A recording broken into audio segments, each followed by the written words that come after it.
Selamat malam. Shalom. Saya kasih pantun dulu ya. Syair bukan sembarang syair. Syair ditulis indah oleh ucapan. Terima kasih Bapak Ibu yang sudah hadir. Mari sama-sama kita katakan merdeka, merdeka, merdeka.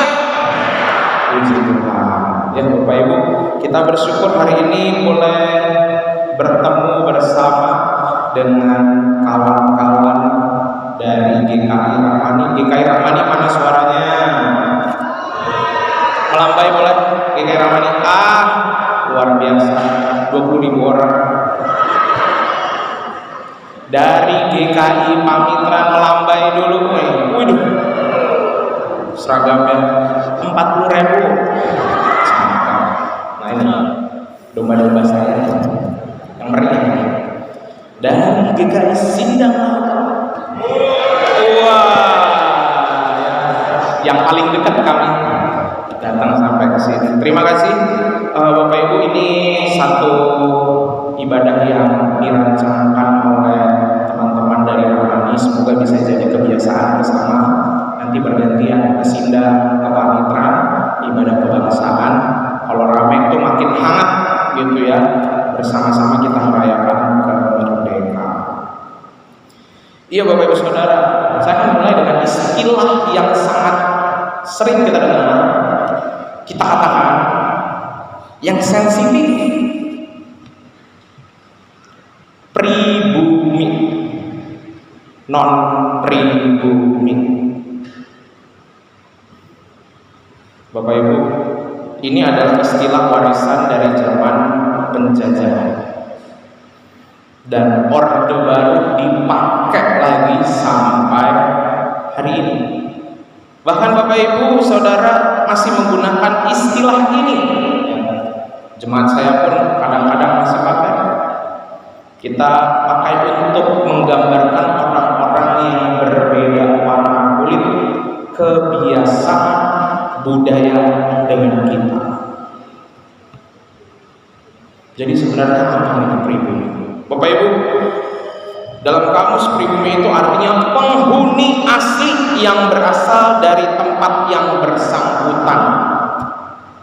Orang asli berarti ya, orang yang di situ lahir, besar, sampai kembali ke pangkuan Bapak di tempat yang sama. Dan orang-orang seringkali kalau berkata pribumi, yang masuk kategori satu, orang yang dari suku Jawa. Jawa yang banyak sebenarnya, tapi digabungkan. Minangkabau, Bali, Papua, semua suku yang ada di Indonesia.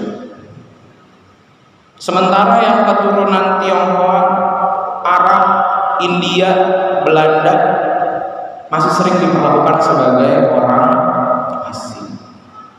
Masih sering diperlakukan sebagai pendatang. Padahal emak engkongnya buyut dari keluar, kalau orang Jakarta bilang brojol, ya, dari lahir sampai kembali ke rahim bumi di Indonesia.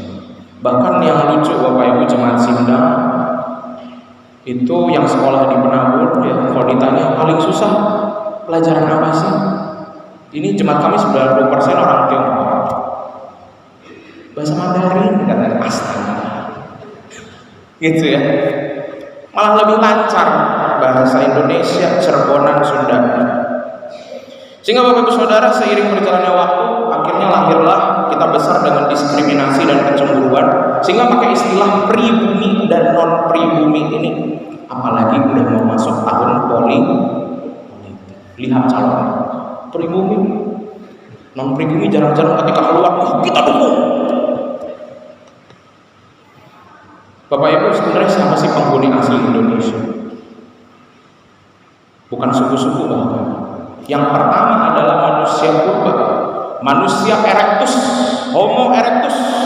Itu 1 juta tahun yang lalu menduduki pulau-pulau di Indonesia. Kemudian masuk pendatang manusia-manusia Melanesia, bukan Malaysia ya. Melanesia, orang-orang yang kulitnya agak gelap, dari arah India ke semenanjung Malaka, itu 40.000 tahun yang lalu. Ada lagi yang kedua, disusul Austronesia, orang-orang berkulit sawo cerah putih, 4.000 tahun yang lalu. Berarti kurang lebih zaman-zaman mungkin Yusuf, Musa gitu ya.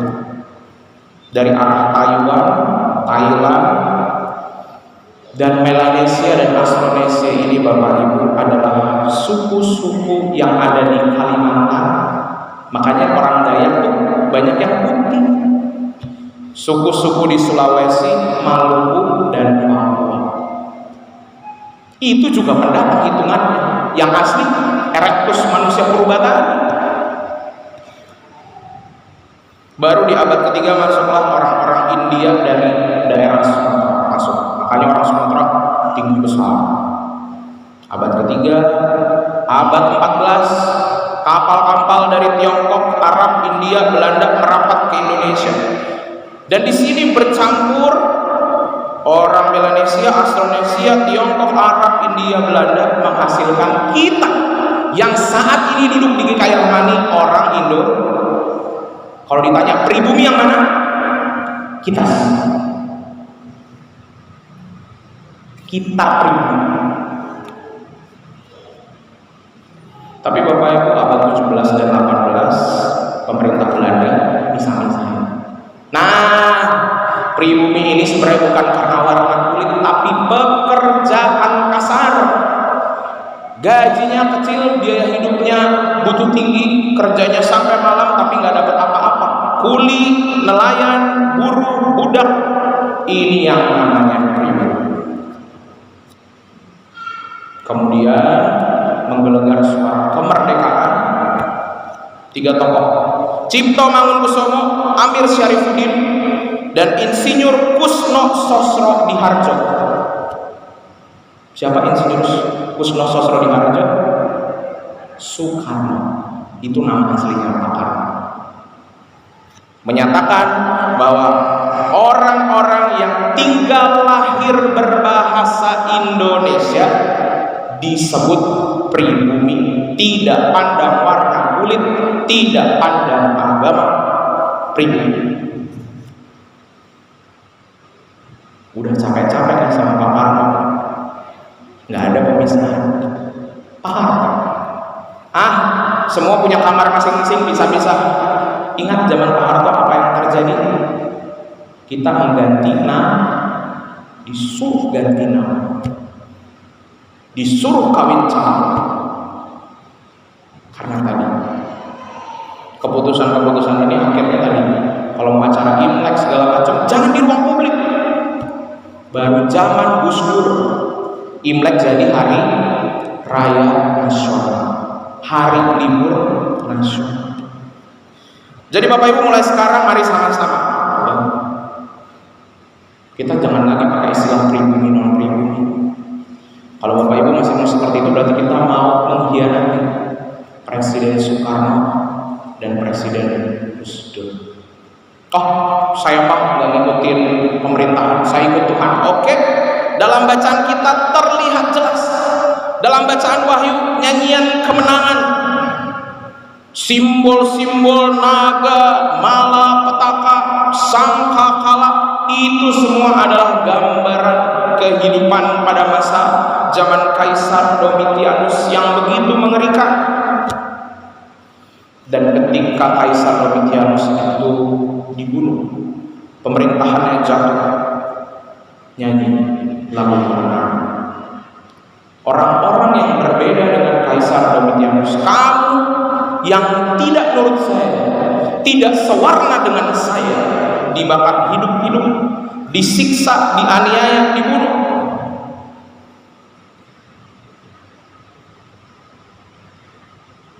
Begitu juga dalam kitab Yesaya, Bapak Ibu.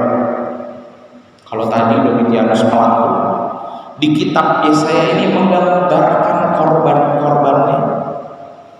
Ketika Raja Koras memberikan kebebasan sebagai Mesias yang terpilih, umat kembali ke tanah perjanjian. Bapak Ibu, yang unik tuh orang itu kalau udah punya trauma, udah pernah takut, udah pernah ditekan, kadang-kadang ketakutannya datang tanpa diminta. Orang kan pulang ke Yerusalem dari pembuangan harusnya senang ya, wah bisa kembali nih bersama dengan Ezra dan Nehemia bangun kembali kota Bait Allah. Tapi orang senang sekaligus takut. Aduh, nanti jangan-jangan udah lagi bangun kayak Sindang Laut lagi bangun di Karang Sembung. Lagi bangun tiba-tiba Raja Kores berubah pikiran. Waduh, berabe nih, bisa ramai. Ya udah, kita ikut menyembah apa yang disembah oleh Raja Kores. Kita ikut apa yang disembah orang Babel. Sehingga Nabi Yesaya marah-marah. Jadi orang-orang yang mengalami ketakutan, diskriminasi akan membuatnya melenceng jauh dari yang namanya kebenaran. Diskriminasi. Sehingga Bapak Ibu, hari ini kita ketika berkata merdeka, kita harus lepas dari sikap diskriminatif.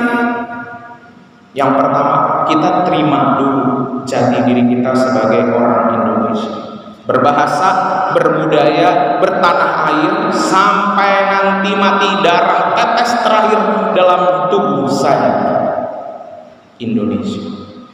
Jadi jangan lagi pakai pribumi non pribumi. Bapak Ibu, jemaat GKI Rahmani Sindang Laut dan Pamitra tidak rasis ya? Iya Pak ya.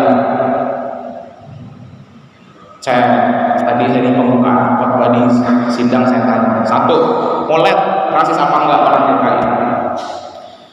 Kalau bergaul apakah hanya yang satu suku? Tidak, puji Tuhan. Kalau lagi dagang dan bekerja hanya mau ngomong dengan yang satu suku? Tidak, oke. Kalau anak dan cucunya dekat dan pacaran dengan yang beda suku? Nah. Iya, pacaran boleh tapi nikahnya jangan. Nah, sama baik. Kita nggak mau didiskriminasi, tapi kita juga melakukan hal yang paling kita benci. Sehingga yang kedua, kalau ada orang yang berbeda dengan kita nggak perlu paksa sama. Kita harus seragam. Ini pendeta-pendetanya beda-beda nih. Ada yang toga, ada yang batik, ada yang jas.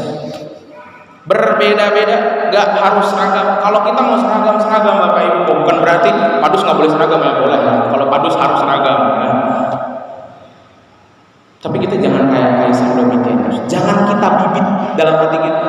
Ada orang berbeda, hajar. Dalam pelayanan berbeda, dia hajar. Di keluarga ada yang beda, tutup mulut. Kamu anak kecil nggak ngerti apa-apa. Papa nggak ngerti anak zaman sekarang. Diam. Ketika kita nggak bisa menghargai perbedaan, berarti Kaisar Domitianus kita sedang bibit dalam hati kita. Kita sedang membibit diri kita menjadi orang yang makin rasis. Dan ketika rasis itu dibibit, dipendam, buahnya itu akan timbul dan akan menghancurkan keluarga kita dan gereja kita pelan-pelan dari dalam. Dan yang ketiga, kita berhenti takut didiskriminatif. Ketakutan Bapak Ibu, kami jemaat Sindang mengalami apa itu ketakutan. Kami tahu apa itu diskriminasi. Jemaat Sindang Laut itu 98 itu proses yang gak mudah.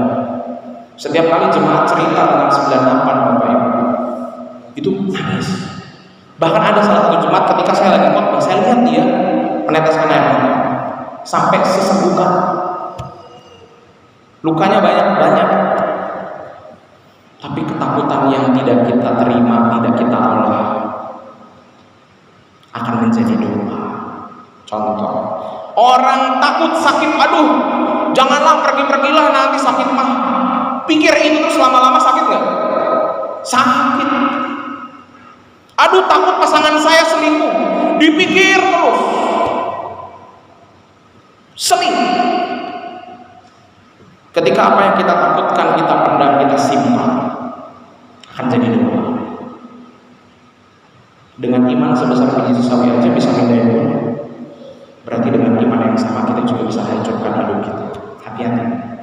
Apa yang kita imani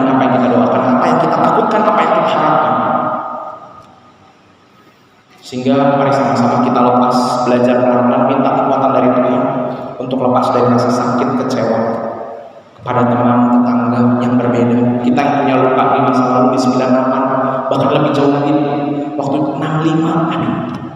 Di Sindang Bapak Ibu, saya nggak tahu ya Bapak Ibu di Pamitran sama di Rahmani, kami sampai dibawa ya, orang tua itu dibawa, yang diduga PKI atau yang masih dicurigai dibawa sampai ke Sedong, tinggal di sebuah rumah kosong.